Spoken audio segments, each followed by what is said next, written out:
Hello students, this is Miss Pooja Arun Mhatre, lecturer in Electronics and Telecommunication Department in Praveen Patil College of Diploma Engineering and Technology, Bhayandar East.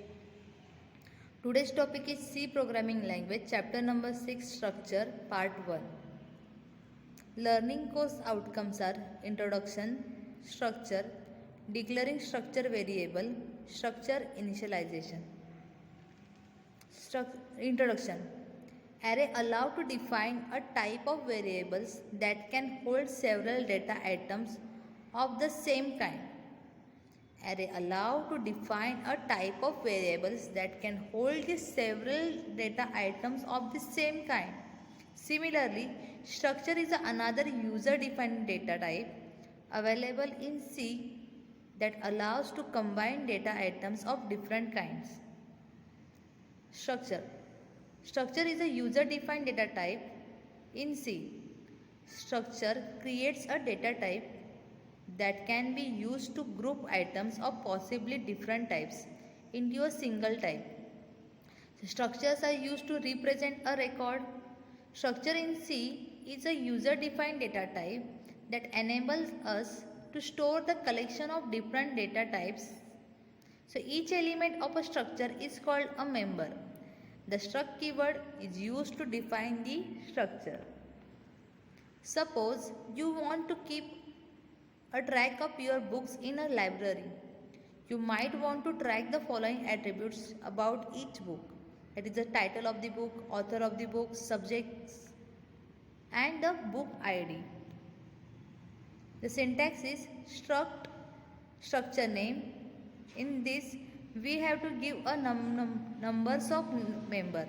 So data type member 1, data type member 2, up to the data type member n. Then we have at the end of the curly braces we have to give a semicolon. This indicates the end of this structure. For example, struct employee. In this the members are ID, name and salary. So ID for ID it's a number, so integer data type is required. For name it's a string, the character data type is required. Salary in pointing value, so the float data type is required. So after the parenthesis and semicolon the struct employee structure is terminate. The following image shows the memory allocation of the structure employee that is defined in the above example. Here the struct is a keyword, employee is the name and the structure ID, name and the salary are the members of or a field of the structure. So int ID. Int ID is the ID. The 4 bytes are required occupied by the integer. Then string. The character name is a size of 10 bytes. So 10 size is required. Then float salary. The 4 bytes are required. So struct employee is a size of employee is 4 plus 10 plus 4, total 18 bytes, where the size of int is a 4 byte, size of character is 1 byte and the size of float is a 4 bytes. So each block is of a 1 byte. Declaring structure variable. We can declare a variable for the structure so that we can access the member of the structure easily. There are two ways to declare structure variable. By struct keyword within a main function, by declaring a variable at the time of defining the structure. The first way, let's see the example to declare the structure variable by struct keyword. It should be declared within the main function. Struct employee, int ID, character name of 50 and float salary. Now write a given data code inside the main function. The struct employee E1 and E2. The variable E1 and E2 can be used to access the value stored in the structure. So here E1 and E2 can be treated in the same way as the subject in C++ and Java. The second way. Let's see the another way to declare variable at the time of defining the structure.